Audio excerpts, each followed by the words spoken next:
হয়তো আগামী দিনে গুপ্ত স্বৈরাচারের আবির্ভাব হতে পারে দেশে। স্বৈরাচার দেশ থেকে বিতাড়িত হয়েছে, তাহলে এখন কি? এখন হচ্ছে সামনে দেশ গঠন। এখন হচ্ছে সামনে দেশকে পুনর্গঠন। কিন্তু প্রিয় ভাই বোনেরা, দেশকে যদি পুনর্গঠন করতে হয়, দেশকে যদি জনগণের প্রত্যাশা অনুযায়ী গড়ে তুলতে হয়, তবে অবশ্যই আমাদের সকলকে ঐক্যবদ্ধ হতে হবে। প্রিয় ভাই বোনেরা, একটি ঘর যখন তৈরি করতে হয়, তখন সকলকে মিলে কাজ করতে হয়। সকলে মিলে যখন কাজ করে, শ্রমিকরা একসাথে যখন কাজ করে, তখন একটি সুন্দর ঘর গঠন করা সম্ভব হয়। কিন্তু যখন একটি ঘরকে ধ্বংস করে দিতে হয়, তখন কিন্তু বেশি লোকের প্রয়োজন লাগে না। ঠিক এই দেশটি হচ্ছে আপনার, আমার, আমাদের সকলের ঘর। প্রিয় সহকর্মীবৃন্দ, এই ঘরে ডাকাত পড়েছিল গত 15-16 বছর যাবৎ। সেই ডাকাতকে বাংলাদেশের জনগণ বিতাড়িত করেছে। এখন এই বাংলাদেশকে গঠন করতে হবে, কারণ এই দেশ আপনার, এই দেশ আমার, এই দেশ আমাদের সকলের।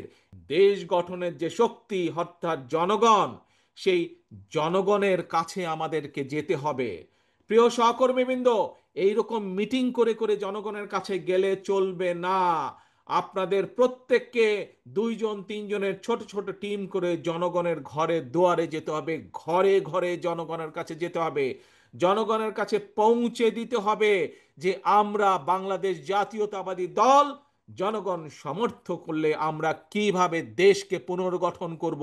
আমরা যদি সকলে আজকে ঐক্যবদ্ধ না হই, আমরা যদি গণতান্ত্রিক শক্তিগুলো সব ঐক্যবদ্ধ না হই, আমরা যদি দেশের জনগণকে আজকে ঐক্যবদ্ধ করতে না পারি, তাহলে দেশ স্বাধীনের পরে যেভাবে স্বৈরাচার চেপে বসেছিল, তাহলে 2008 সালে তথাকথিত নির্বাচন দিয়ে, 111-এর পরে তথাকথিত নির্বাচন দিয়ে যেভাবে স্বৈরাচার ফ্যাসিস্ট দেশের কাঁধে চেপে বসেছিল, যদি আমরা জনগণকে বুঝাতে সক্ষম না হই, যদি আমরা ঐক্যবদ্ধ না হই প্রিয় ভাই বোনেরা, তাহলে বলা যায় না, হয়তো আগামী দিনে গুপ্ত স্বৈরাচারের আবির্ভাব হতে পারে দেশে।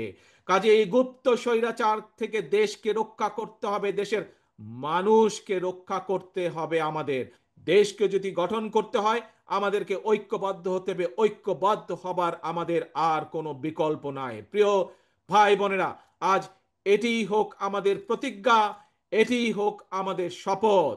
আমাদের সবচেয়ে আগে, সবচেয়ে লক্ষ্য, সবার আগে বাংলাদেশ। যেখানেই বাংলাদেশের স্বার্থ, সেখানেই বিএনপি।